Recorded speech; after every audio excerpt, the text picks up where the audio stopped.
I know you may be sad that the summer's coming to an end, but I'm here to cheer you up with my top 10 fall fragrances. So what does it take to make it on this list? A good fall fragrance is something that really exemplifies the transition from summer to winter. The weather is starting to cool down and you can't grab the same colognes you faithfully used all summer long. It's time to switch it up. And these are the 10 designer fragrances in my collection that I love wearing in the fall. At number 10 on my fall list is Valentino Uomo.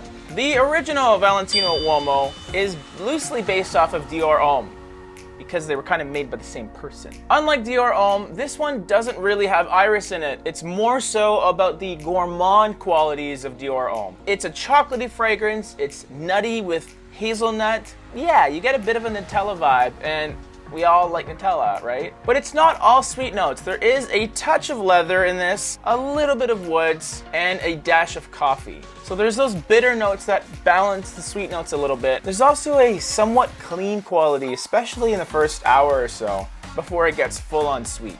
The reason I have this at number 10 is because not everyone has a super duper sweet tooth. Not every guy wants to smell like spreadable chocolatey goodness. And also the performance isn't incredible too, so I gotta mention that. At number 10, Valentino Uomo. My number 9 fall fragrance is CH Men Grand Tour.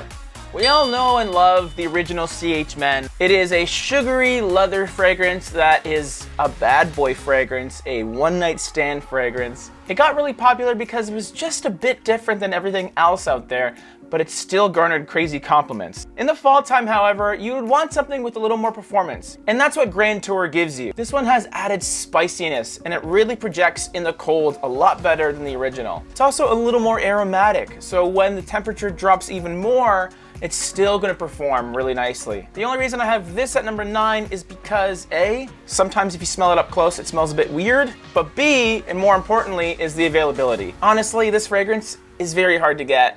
It was a limited release back when it was released, which was a while ago, so if you're lucky like me to find it, kudos.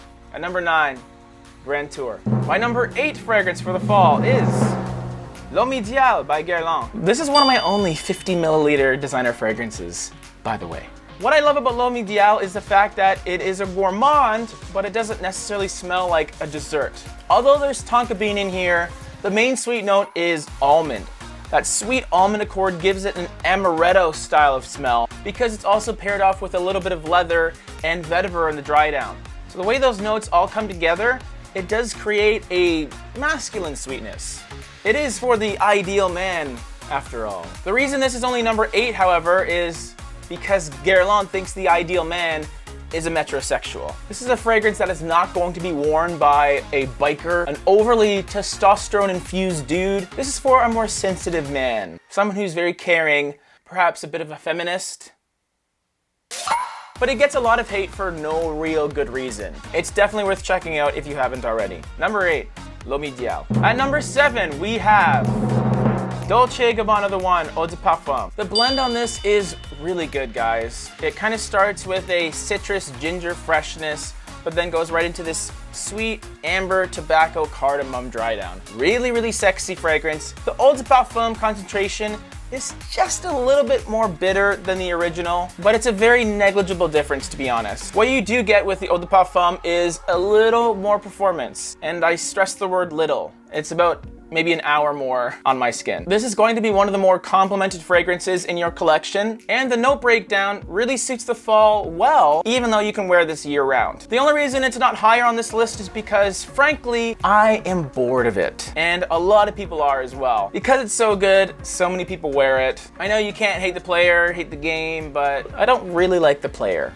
At number 7, The One. At number 6, from the house of Yves Saint Laurent, La Nuit de Lhomme Frozen Cologne. It's interesting to me because La Nuit de Lhomme Frozen Cologne doesn't have a lot of the original's notes, but it has a lot of the original's DNA. It smells so much like La Nuit de Lhomme, but it has this cooling, refreshing quality similar to a mint note, but it doesn't necessarily smell minty. It's cooling and refreshing and has a lot of geranium that makes it very vibrant, and it's that vibrancy that ups the versatility. This is a fragrance that you can wear in the warmer fall days and the cooler fall days. And what's nice is it has a similar sillage to the original La Nuit de Lhomme, which is an extremely high compliment getter. Performance on my skin is pretty great as well. I get about 6 to 7 hours when I wear this, and the projection is noticeable for 2.5 hours. I have this at number 6 because, again, the availability is questionable on this. It has been discontinued, but you can still find it in certain places, even in some big box stores that I've gone into, but it is getting harder and harder to find, so just keep that in mind. Just missing the top 5 Frozen Cologne. Speaking of the top 5, at number 5 we have Dior Sauvage Eau de Parfum. The Eau de Toilette Sauvage is a year-rounder, amazing fragrance that gets a lot of compliments, and it performs really well. The Eau de Parfum is the slightly more nuanced, creamier version that works even better when the weather gets cooler. Another huge bonus of Sauvage is that creaminess makes it a little more easy to wear as well, meaning the wearer won't be choked out by sharp, abrasive pepperiness going up your nostrils. It just seems to be a little more refined, which is great because in the fall time, you may not be outside all the time. You have to come in and get cozy on the couch, right? Keep your partner safe and warm, and if you're all snuggled up, you don't want the Eau de Toilette Sauvage just killing her or his nostrils. You know, you want it to be a little more cozy. That's what this is. Even though it performs like a monster still. Had to put this on the list. Just had to, guys. I had to. Number 5. Sauvage Eau de Parfum. My number 4 fragrance for the fall is Acqua di Gio Profumo. I don't necessarily have a love-hate relationship with this, but I have more of a like and like relationship. This was advertised as the original Acqua di Gio with more performance. It lasts the entire day. The big thing about the original is it was a very versatile fragrance. Fresh, aquatic citrus fragrance that made you feel clean. Yes, it's more suited for the summer, but you can wear it year-round. Whatever. Every time I wore this in the summer, it just smelled weird to me. The incense note that was added to this didn't work the same way as the incense in Bleu de Chanel, for example. It created a strange musk that I just wasn't feeling. But that being said, when I wore this as the temperature got lower or in the evenings, that's where I realized where this fragrance shines. The Acqua di Gio DNA has a special place in my heart because it's very nostalgic. It's a fragrance that I grew up smelling. But this one, in the fall weather, it permeates the cool air, still has that freshness for the warm air, and it's a super versatile fragrance. The reason I have it at number 4 is because it's not totally unique. Obviously. It may smell similar to Acqua di Gio in the air. It doesn't get any points for creativity. Number 4, Acqua di Gio Profumo. My number 3 fall fragrance is Prada Luna Rossa Extreme.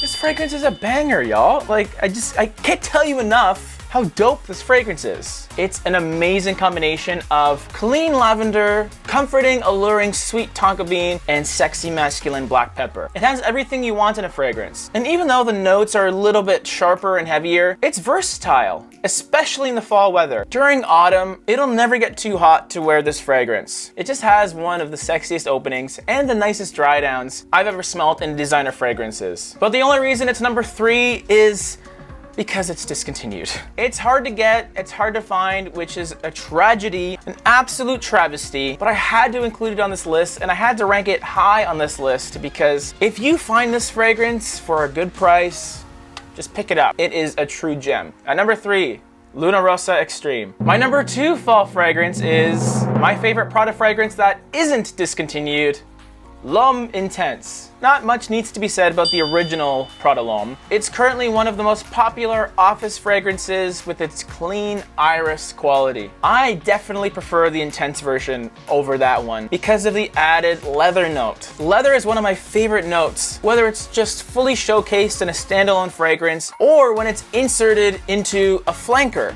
Dior did it with Dior en Parfum, Guerlain did it with L'Homme Ideal Parfum. And in all of those cases, the original fragrance was perhaps a little more metrosexual, but then with the Eau de Parfum flankers, that leather note really gives it that extra masculinity that you may have wanted, which opens up the scent DNA to a wider variety of guys. Because not only does it have masculine leather in it, but it has sweet tonka bean and perhaps a little bit more effeminate iris. So all those notes together create a wonderful, unique blend. And also the performance on this is better than the original. It performs very, very well. But the one thing that I will mention is sometimes the projection seems like it's not doing its thing, but I have gotten noticed 4 hours after applying this, about an arm's length away. So be careful how much you spray of this. And number 2, L'Homme Intense. Before I wrap this video up, guys, I do have 2 honorable mentions that I want to mention.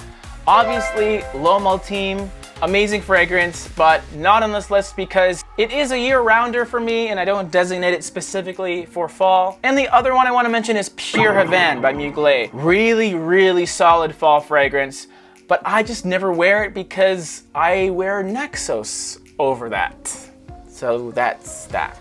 And my favorite fall designer fragrance is from the house of Chanel, Egoiste. Within the designer world, this is my favorite use of sandalwood. And sandalwood happens to be my favorite woody note. But the main note is cinnamon. It is a spicy woody fragrance that I find very sexy to wear. And in Canada, I almost feel this has a similar level of exclusivity to niche fragrances because you can't buy the regular Egoiste at a Chanel boutique. So the fact that I have this, I know not a lot of people in my hood are going to be wearing it. When Egoiste first dropped, it did not do well because it was so different than the aquatics that were coming out around the same time. It has since risen a cult following of frag heads that really truly appreciate how well this fragrance is made. I originally got Egoiste for myself. I love the way it smells, I didn't really care what people thought, and I still decided to go out and wear it even though the mass market had decided that they didn't like it. This fragrance has given me some of my most over-the-top, unsolicited compliments in my entire collection. So in addition to the awesome quality of this fragrance, it's also on this list because it gets me really, really good compliments. At number 1 for the fall, Chanel Egoiste. What are you gonna reach for this fall? Tell me, I wanna know your opinions. This is just mine. You get your own. You guys liking the bass in my voice? Feeling real bassy, dude. Anyway, if you wanna check out more top 10s, there's a box right there, and there's some other content for your viewing pleasure too.